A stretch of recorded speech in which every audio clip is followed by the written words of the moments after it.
تھا۔ آپ اندازہ لگا سکتے ہیں کہ آخر اسی جگہ کا آقا نے انتخاب کیوں فرمایا، اسی جگہ کو کیوں چنا۔ تو عرب دیکھ سکتے ہیں اس وقت میں چمک رہا ہے، سبحان اللہ، اور لائٹنگ بڑی پیاری لگ رہی ہے۔ رات میں آئے ماشاء اللہ، سبحان اللہ، الحمدللہ، اللہ کے خاص فضل و کرم سے اس وقت ہم غار حرا کے بہت قریب ہیں۔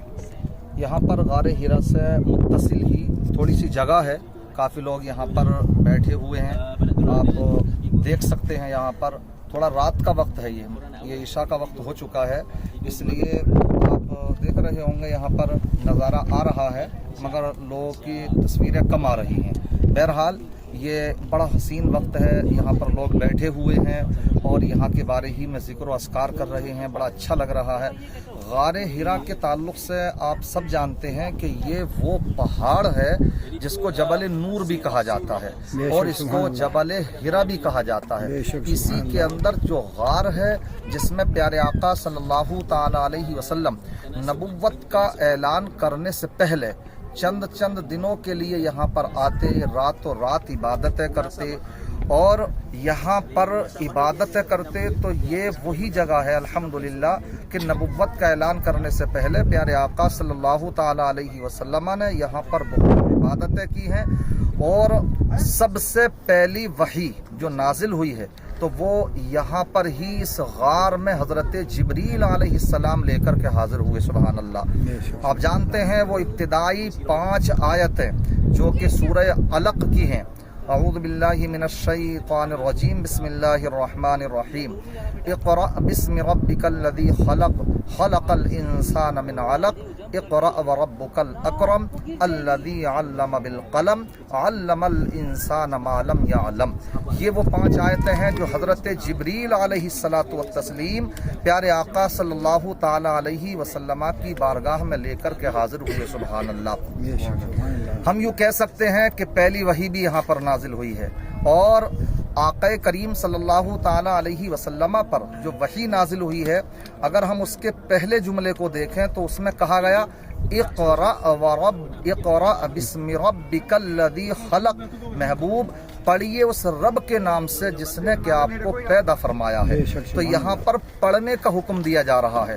آج ہمیں افسوس ہے اپنی قوم کے تعلق سے، ہمیں سب کچھ آتا ہے لیکن نہیں آتا تو دین نہیں آتا، نہیں آتا تو ہمیں قرآن اور حدیث پڑھنا نہیں آتا۔ شاید اسی کی منظر کشی کرتے ہوئے علامہ اقبال نے کہا تھا کہ حیرت ہے تعلیم و ترقی میں ہے پیچھے، حیرت ہے کہ تعلیم و ترقی میں ہے پیچھے، جس قوم کا آغاز اقرأ سے ہوا تھا۔ یہی وہ پہاڑی ہے، یہی وہ غار ہے کہ جہاں سے ہماری ترقی کا آغاز ہوا تھا کہ پڑھیے۔ ہم نے سب کچھ کرنا سیکھا لیکن پڑھنا نہیں سیکھا، اس لیے یہ غار، جبکہ اگر آپ دیکھیں تو یہ پتھر ہے، یہ ایک پہاڑ ہے، لیکن یہاں سے ہماری ترقیاں چھپی ہوئی ہیں۔ یہی وہ غار ہے جہاں پر پیارے آقا صلی اللہ تعالی علیہ وسلم نے شب و روز گزارے ہیں، تو امت کی خاطر گزارے ہیں، عبادت میں گزارے ہیں۔ اس لیے ہمیں بھی چاہیے کہ آج ہم چڑھ کر کے آئے، ہمارے چچا ہمارے ساتھ میں ہیں، ایک چچا ہمارے ساتھ میں اور ہیں، تو ان کو دیکھ کر کے ہمیں حوصلہ مل رہا ہے۔ اور آج تو بہت کچھ ڈیولپمنٹ ہو چکا ہے، سیڑھیاں بن چکی ہیں، لیکن اس زمانے میں ایسا کچھ نہیں تھا۔ آپ اندازہ لگا سکتے ہیں کہ آخر اسی جگہ کا آقا نے انتخاب کیوں فرمایا، اسی جگہ کو کیوں چنا۔ تو مفسرین نے انہی آیتوں کی تفسیر میں بیان فرمایا ہے کہ اس کو چننے کی وجہ یہ تھی کہ یہاں پیارے آقا صلی اللہ تعالی علیہ وسلم خلوت نشینی اختیار فرماتے، گوشہ نشینی اختیار فرماتے، اور گوشہ نشینی اختیار کرنا یہ بھی ایک عبادت ہے۔ اور دوسری بات، پیارے آقا صلی اللہ تعالی علیہ وسلم یہاں سے ہی سیدھے خانہ کعبہ بھی نظر آتا۔ آپ دیکھ سکتے ہیں بڑا اچھا حسین منظر ہے، پورا آپ عرب دیکھ سکتے ہیں اس وقت میں چمک رہا ہے، سبحان اللہ، اور لائٹنگ بڑی پیاری لگ رہی ہے۔ رات میں آئے ہیں تو اگر ہمیں یہاں کی تصویریں ویسی نظر نہیں آ رہی ہیں تو یہ ایک فائدہ بھی ہے ماشاءاللہ کہ پورا مکہ جو ہے اس وقت میں چمک رہا ہے، تو اس کی لائٹنگ نظر آ رہی ہے، بڑا پیارا نظارہ ہے یہ۔ تو یہاں سے آپ سیدھے دیکھ سکتے ہیں یہ مکہ ٹاور ہے، اور یہ اب بلڈنگیں بن چکی ہیں، لیکن اس زمانے میں یہ جب بلڈنگیں نہیں تھیں تو آقا اسی غار حرا سے عبادت کرتے، تو اللہ کی خلوت، اللہ کی بارگاہ میں اللہ کی عبادت بھی ہو رہی ہے، خلوت نشینی بھی ہو رہی ہے، اور ساتھ ساتھ میں خانہ کعبہ کا دیدار بھی فرماتے رہتے تھے۔ یہی ایک وجہ تھی اس پہاڑی کو چننے کی۔ اس سے ایک پتہ یہ بھی لگتا ہے کہ ہمیں خلوت نشینی بھی اختیار کرنا چاہیے، کیونکہ گوشہ نشینی اختیار کر کے جو انسان عبادت کرتا، جو مناجات کرتا ہے اللہ کی بارگاہ میں، تو وہ الحمدللہ وہ اللہ کو سناتا، اور اللہ تبارک و تعالیٰ کی بارگاہ میں جو بھی اللہ کو پکارے تو اللہ تبارک و تعالیٰ کی رحمتیں آج بھی ہمیں پکار رہی ہیں۔ کوئی ہو تو اللہ تبارک و تعالیٰ سے بخشش طلب کرنے والا، تو اللہ تبارک و تعالیٰ بخشتا ہے، رب تبارک و تعالیٰ کرم فرماتا ہے۔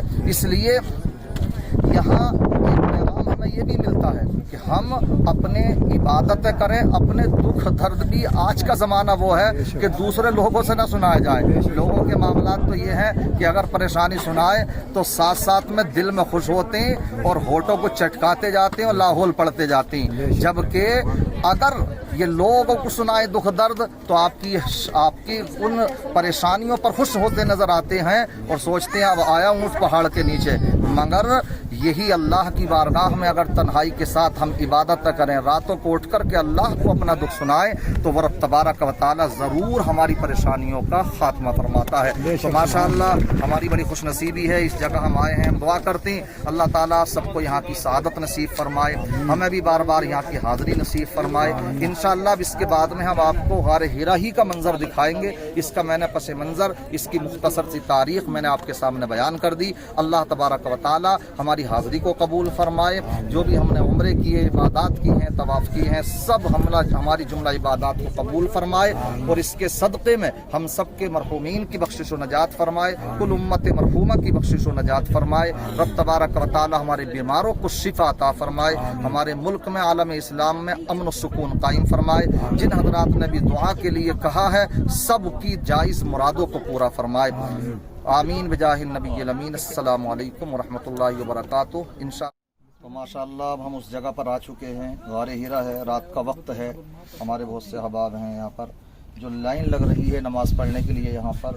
یہی وہ غار ہیرا ہے جہاں پر پیارے آقا صلی اللہ تعالیٰ علیہ وسلم راتوں میں عبادتیں کیا کرتے تھے، اور کئی روز کا کھانا ساتھ میں لاتے، اور اس کے بعد میں یہاں پر ہی عبادت میں مشغول رہتے۔ ہمیں بھی اس سے ایک پیغام ملتا ہے کہ ہمیں بھی چاہیے کہ ہم بھی یکسوئی کے ساتھ، خلوت نشینی کے ساتھ اللہ تبارک و تعالیٰ کی بارگاہ میں قرب حاصل کریں۔ دنیا والوں کو غم نہ سنائیں، دنیا والے تماشا دیکھنے والے ہیں۔ اللہ فرماتا اجیب دعوت الداعی اذا دعانی، کہ اے میرے بندے تو جب مجھ کو پکارے گا تو میں تیری پکار کو سنتا ہوں، تو مجھے پکار۔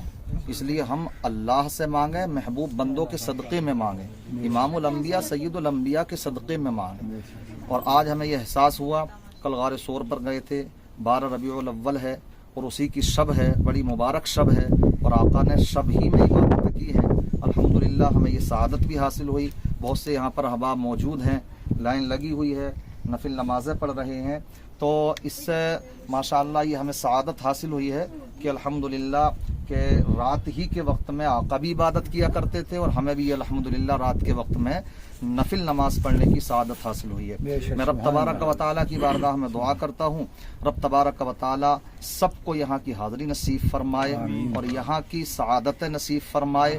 دنیا بھر میں جتنے بھی زیارت حرمین شریفین کے لیے بے چین ہیں، مچل رہے ہیں، اللہ تبارک و تعالی سب کو جلد از جلد اپنے محبوب کے صدقے میں یہاں کی حاضری نصیب فرمائے۔ رب تبارک و تعالی جو بھی پریشان حال ہیں ان کی پریشانیوں کا خاتمہ فرمائے، جو بیمار ہیں ان کو شفاء کل دائمی عطا فرمائے۔ مالک و مولا ہم سب کو بار بار یہاں کی حاضری نصیب فرما۔ اب عمرہ کرنے کے لیے آئے ہیں، مالک و مولا حج کی شکل میں بھی ہمیں یہ سعادت نصیب فرما۔ استغفر اللہ ربی من کل ذنب واتوب الیہ، وآخر دعوانا الحمد للہ رب العالمین۔ السلام علیکم ورحمۃ اللہ۔